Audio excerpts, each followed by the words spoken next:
What is that?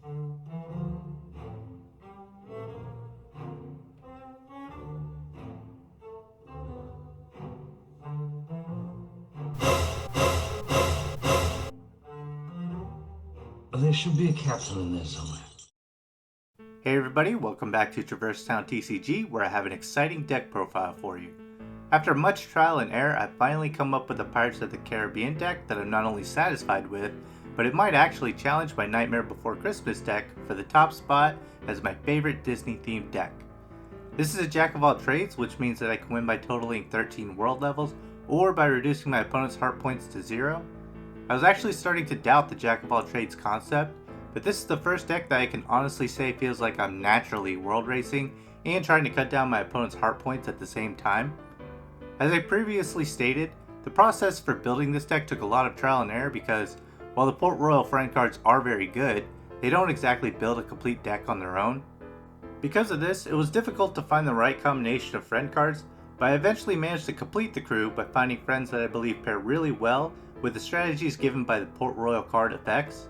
I'll explain how in my Decksplanation, and as always I will suggest some cards you could consider, then wrap up with my final thoughts.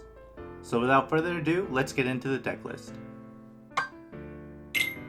So we kick things off with the Sora level 1 player card from Break of Dawn, 2 Wisdom Form, 2 Master Form, 1 copy of the King, 1 Donald level 0 from Rejoin, 3 Moogle, 3 Donald level 1, 2 Elizabeth Swan, 1 Yuna, 1 Riku, 1 Pain, 3 Will Turner, 3 Jack Sparrow level 3, 1 Jack Sparrow level 4, 3 Ball of the Wind equipment cards, 2 Gullwing equipment cards, 1 Gravaga, 2 Bambi level 3, 1 Hookbat, 1 Pot Spider, 2 Cerberus, 3 Port Royal level 3, 3 Destiny Islands level 2, 1 Destiny Islands level 1, 1 Endless Darkness event promo, and 1 Break of Dawn event promo. There are 45 cards in the deck, plus the player card. If you've watched my other deck profiles, you've probably noticed that I tend to have a higher card count in my Disney decks. This is so I can include as much as I can from the world theme, and although I break the rules a little bit by including several other cards outside the theme, hang the code and hang the rules! They're more like guidelines anyway. this is still a deck that is primarily focused on the Pirates of the Caribbean cards. I chose to go with the level 1 Sora player card that you can find in the base set or the Break of Dawn set. This level 1 player card has 8 heart points, 4 attack value, and 1 magic value. I found it important to have at least 4 attack value so that I'm able to hit certain benchmarks when I have cards equipped. 8 heart points is plenty since this deck is built to compete in challenges, and being a level 1 is nice to have a chance at going first. The 1 magic value can also come into play here since certain cards that I'm able to equip can add to this magic value and allow me to cast my Gravaga magic card. If I discard Donald Duck from my friend area and 1 card from my hand, I can form change my player card into Wisdom Form. Wisdom Form can only be put onto a Sora player card that is level 1 or greater, and in battle it doubles the damage of all magic cards, while also allowing me to draw an additional card during my draw phase. I play no damaging magic cards as you can see, but having 4 magic value and drawing an additional card during my draw phase is really good. Wisdom Form is mostly in the deck so that I can go into Master Form, and while Valor Form accomplishes this as well, I believe Wisdom Form is the right choice for my playstyle. I'll touch upon this more as I dig deeper into this Decksplanation. To form change into Master Form, I need to discard a Wisdom or Valor Form from my player card and 3 cards from my hand. Master Form essentially gains all of the benefits from both Wisdom and Valor, so I get to take an additional HP of damage from my opponent if I win a challenge. I get to equip 2 equipment cards. I can double magic damage in battle, and I get to draw an additional card during my draw phase. I also retain the best stat numbers from each form with 9 attack and 4 magic value. This card is essential for the strategy of this deck because all of the effects contribute to both win conditions. The King is one of the best cards in the game with a come into play effect that lets me search my deck for any card and put it into my hand. Since this card is so good, it's limited to 1 per deck. It also has to be discarded at the beginning of the discard phase. The King provides a major consistency boost because this deck has so many options, and finding the 1 card you need to react to the game state is extremely valuable. In playtesting, I often use the King early to get my form cards into play as quickly as possible. Donald Duck level 0 from Rejoin probably seems like an odd choice here, because while this card is in play, equipment card attack values become 0. This isn't ideal since I play a lot of equipment cards, but the reason I have this in the deck is because it is a searchable Donald Duck that I can discard in order to go into Wisdom form.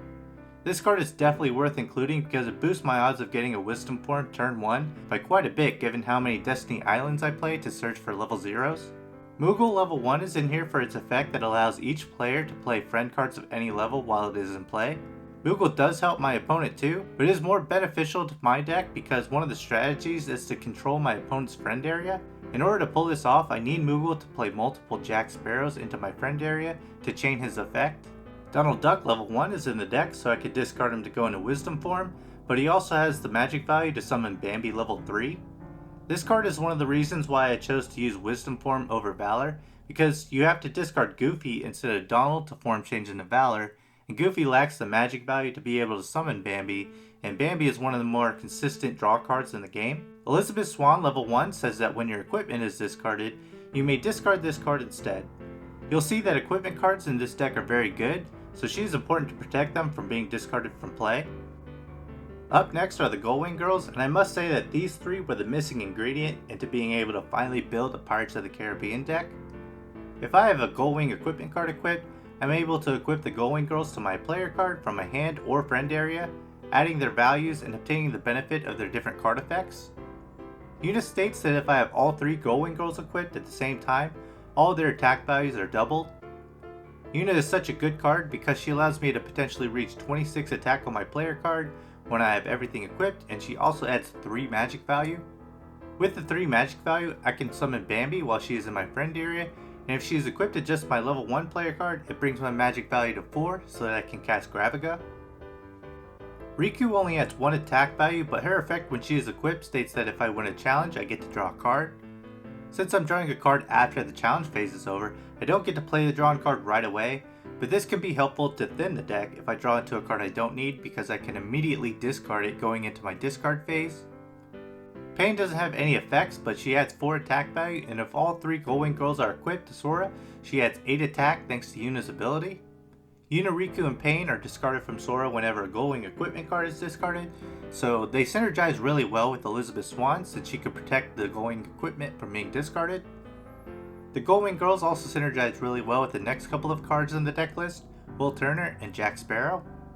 Will Turner is the only level 2 friend card, and he provides 5 support value while also having a come into play effect that lets me search any equipment card in my deck. As evidenced by my explanation of the Gullwings, equipment cards are really powerful in this deck, so Will Turner is key to pulling off the different strategies provided by my 2 equipment cards, Follow the Wind and Gullwing. Finally, we get to the legend himself, Captain Jack Sparrow. Jack Sparrow is one of my favorite characters ever created, and I'm glad that his cards in the Kingdom Hearts TCG are good cards that rely on disruption as opposed to power.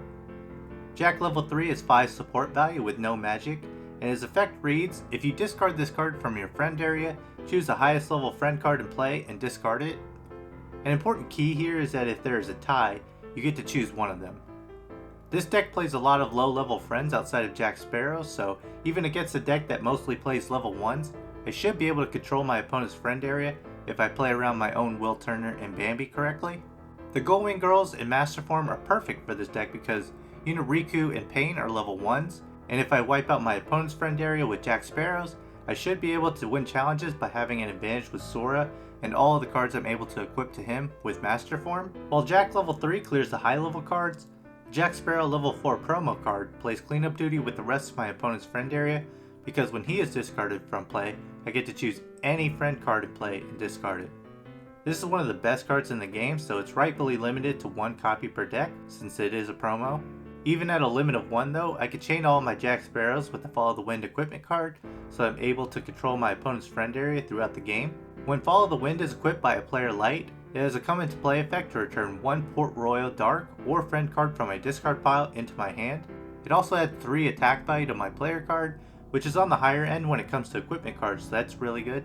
This card allows me to use Jack Sparrow's effect consecutively whenever I equip it or replace a Follow the Wind that is already in play, so it is a crucial piece to execute my disruptive strategy.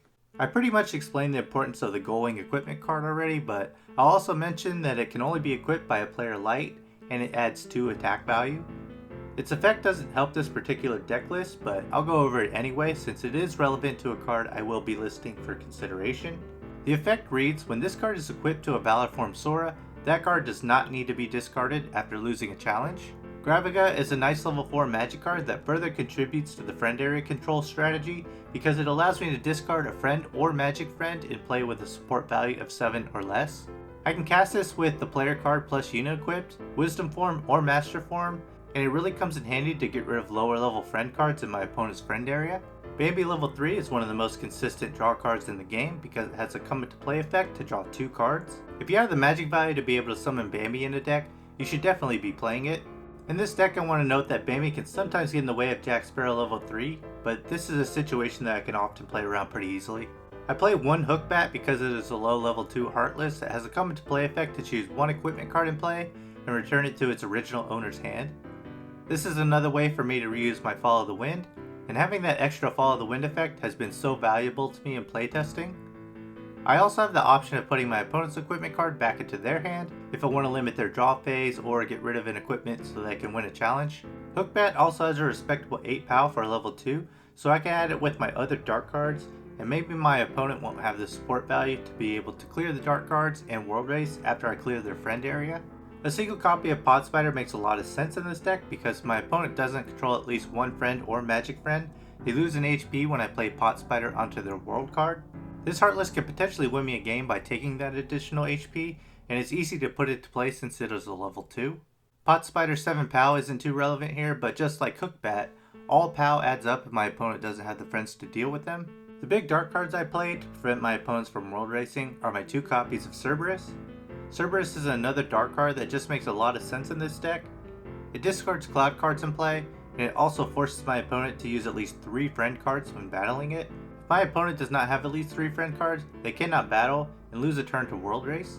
My friend area control makes Cerberus the ideal dark card for this deck, and if they blank text it, Cerberus still has 18 POW to overcome. Port Royal level 3 has a come into play effect that allows me to search any Port Royal friend card from my deck and put it into my hand.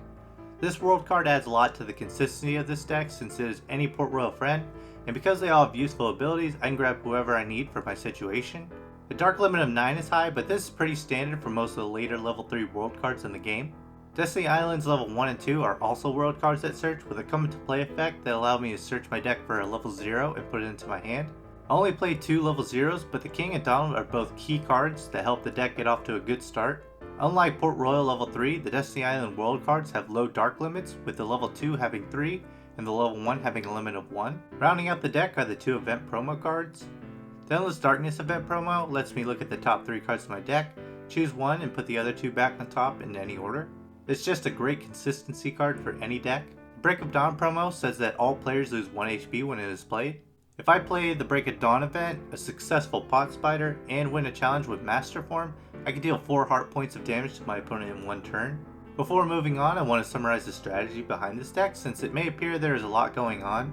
I basically want to get into Master Form as quickly as possible and equip as many cards to him as possible, while clearing my opponent's friend area by chaining Jack Sparrows. The idea is to have a higher number total on my player card than my opponent to win challenges, world race at the same time, and disrupt my opponent from world racing themselves.